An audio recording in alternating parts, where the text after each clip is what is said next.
attracting international interests. Are you aware that the US Safe House Foreign Affairs Committee has urged the USA government to take Americans home for treatment and not dump them in foreign countries?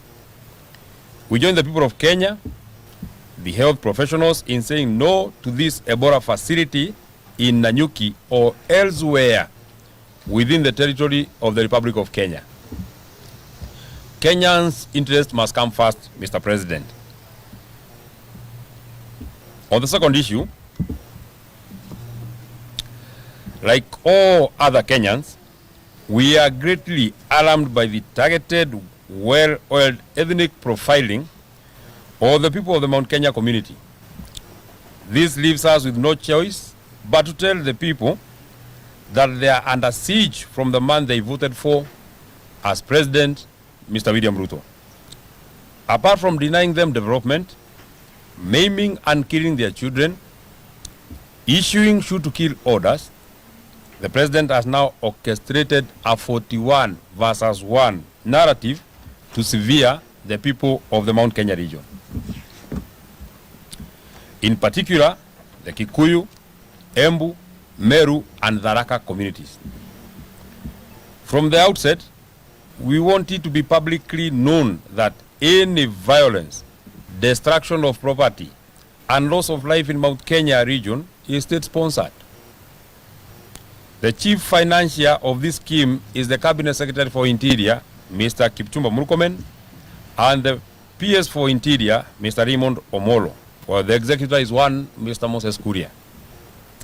We want to remind Mr. William Ruto a simple story of the former president of Liberia, Mr. Charles Taylor. He is still serving a 50-year jail term in a British prison following his involvement in civil war in Sierra Leone for crimes against humanity, including murder, rape, among others. To Mr. Moses Kuria, Mr. Kipchumba Murkomen, Mr. Omar Hassan, Mr. Raymond Omolo, be reminded of Rwanda's Felicien Kabuga. Kenyans have not forgotten the 2007-2008 post-election violence. Mr. William Ruto, the then Eldoret North MP, crafted a 41 versus 1 narrative to isolate the people of the Mount Kenya region. We remember that over 1,300 Kenyans lost their lives. Hundreds of thousands of Kenyans lost their property and homes. Some Kenyans are still in IDP camps 20 years later. Mr. William Ruto and the UDA Secretary General, Mr. Omar Hassan, a notorious hate monger and tribal terrorists, have a better story to tell. We do not know what bitter obsession the two leaders have with the people of the Mount Kenya region. 20 years later, we know that Mr. William Ruto is more vicious, is more bold, is more brutal, is more bitter, is less caring, is too bloodthirsty, is well networked, is more resourced, is better experienced to cause electoral violence and state-sponsored violence and terrorism. This is just to subvert the will of the people and ruled by the iron fist in the 2027 elections. Mr. William Ruto, we want to advise you and your warmongers that Kenyans are more superior and more enlightened. The world is more alert, and ICC is closer to you than ever before. The world must watch the brewing state-sponsored violence and culture of goonism in Kenya, courtesy of Mr. William Ruto and his mafia. He is more emboldened by the fact that his former lawyer, Mr. Karim Khan, is the chief prosecutor at ICC. 2027 is not 2007. 2027 is not 2007. And neither is 2007 2027. This profiling, tribal and ethnic incursion, and smear campaign will not be tolerated. The people of the Mount Kenya region are free to live anywhere in this country and do business with others. Fellow Kenyans, We want to take you back to the Gen Z protests of the year 2024 and the year 2025 and the subsequent Sabasaba Day protests.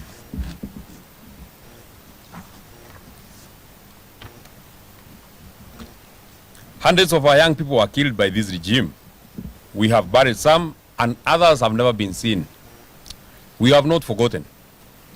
Other young people were pushed through the courts of law under terrorism charges, but they were later released because these were trumped up charges by the government of Mr. William Ruto. We know that the peaceful protests in the Mount Kenya region specifically were infiltrated by state-sponsored militia under police protection. These goons viciously attacked and torched national government offices in North Kalau, and at least 7 county government vehicles were torched. The identities of these goons were given to the DCI, and to date, not a single arrest has been done. However, innocent young people were apprehended and forced to record false statements to implicate the area Senator John Medhu, myself. Fortunately, these statements could not make a case when the government learned that the days before and after the mayhem, the senator was out of the country on official duty. In Kikuyu town, locals were torched and sections of the sub-county offices, vehicles and machinery were destroyed by goons well coordinated by the government to lay blames on the innocent and peaceful residents of Kikuyu town and blame it on the opposition. In Naivasha town, Power Star supermarket was petrol bombed and small businesses have never recovered. 8 trucks belonging to Kanini wholesalers were torched. Ketia supermarket was broken into and shelves emptied, while Nganga's hotel was completely vandalized. In Kabati, Kandara constituency, Murang'a County, county supermarket was looted dry. The proprietor sounded an alarm 3 hours before the looting began, and not a single police officer showed up. The culprits were non-locals, guarded by police in plain clothes. In Meru town, Maguna's supermarket was torched in broad daylight to lay blame on the DCP National Organizing Secretary, the Honorable Midhika Linturi. Video clips of police officers and goons torching the supermarket went viral online. No arrests were made, no arrests have been made. In Githurai, Kasmat supermarket was broken into and looted. It took over 4 hours before the police responded. Concurrently, the cooperative bank breaking took 2 hours in the same area, and no police officers appeared at the crime scene of crime. More recently, on the 18th of May 2026, when public transport services providers kept their vehicles off the road to protest the high fuel prices, protests in the Mount Kenya towns were infiltrated by state-sponsored goons. They destroyed property, blocked roads, and looted businesses. More such actions of state-sponsored violence have been meted to the people of Kajiado and Narok, specifically Kitengera and Kiserian towns. Dear Kenyans, we have given you the above selected cases to demonstrate the tribal incursion and targeted blackmail of the people of Mount Kenya.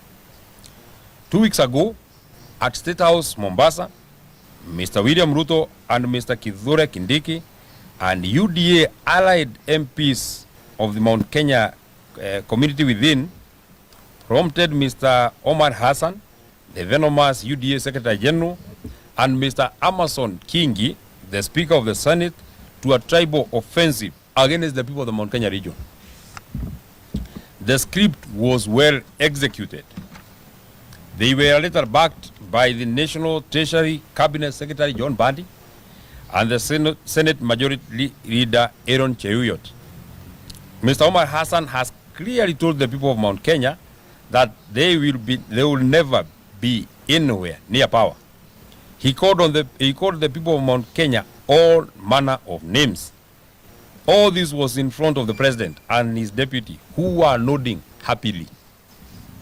In the same event, Mr. Amason Kingi, the Speaker of the Senate, blatantly castigated the people of the Mount Kenya region. All this in front of the president and his deputy. Mr. John Bandi, the Cabinet Secretary for Treasury, has told the people of the Mount Kenya region that they should be nowhere near the leadership of this country. He has not been asked a single question. He is the Cabinet Secretary in charge of the National Treasury. The Lamu County Woman Member of Parliament Muthoni Marubu warned Kikuyus in Peketoni and Lamu that they would be killed if they do not vote for William Ruto in 2027. Mr. William Ruto has a perfect script to stifle the people of the Mount Kenya region to oblivion ahead of the 2027 general elections and ensure voter suppression, voter apathy, and completely demobilize them. To the people of the Mount Kenya region, we stand with you as your leaders. You are Kenyans, and a majority of the people of Kenya stand with you. Be strong. We remind you that you are still the sons and daughters of Mau Mau. Since the government of Mr. William Ruto will not protect your businesses and your properties, you must invest in private security and secure your properties. Know your neighbor and keep watch. Ahead of the anticipated June 2026 Gen Z anniversary and the Finance Bill 2026 anticipated protests, we have received credible intelligence that Mr. William Ruto, through Mr. Kipchumba Murkomen, Mr. Raymond Omoro, and Mr. Moses Kuria, are planning to destroy businesses and property belonging to the people of the Mount Kenya region. Do not allow people not from your locality to protest and destroy property and your businesses. Remain peaceful and protect your towns and villages. Fellow Kenyans, we further heard that the UDA allied MPs from the Mount Kenya region were trying to shout at Omar Hassan, the UDA Secretary General, to resign. In fact, they gave him 48 hours to resign. It is now over 350 hours. Vote out if you're men. Vote out if you're women enough. Why haven't you called on Amason Kingi, John Bandi, Kithure Kindiki, and William Ruto to resign? We are not fools, and we are not your children. You are our colleagues, and we know you well. Further, we know that you are in the William Ruto script to split the mountain and introduce new wheelbarrow parties. We are waiting for you to bolt out of UDA. Bring that wheelbarrow in whichever color. Some of your friends have been trying, and the dream hasn't taken off yet. Where were you when William Ruto killed hundreds of Gen Zs? Where were you when goons were wreaking havoc on our people? Where were you when Ruto unleashed goons on the people of Kenya?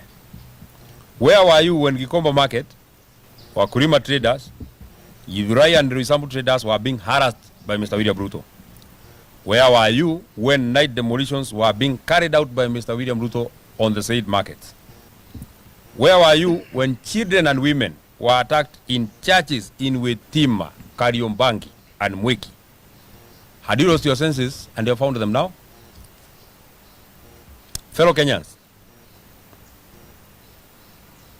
the attacks sanctioned by Mr. William Ruto, Mr. Kipchumba Murkomen, Mr. Raymond Omolo, and executed by Mr. Moses Kuria and Mount Kenya, William Ruto allied MPs are being wheeled and carried out by the foreign police officers who have attacked women, and children in Wetima and Mweki churches who have since been promoted to higher ranks.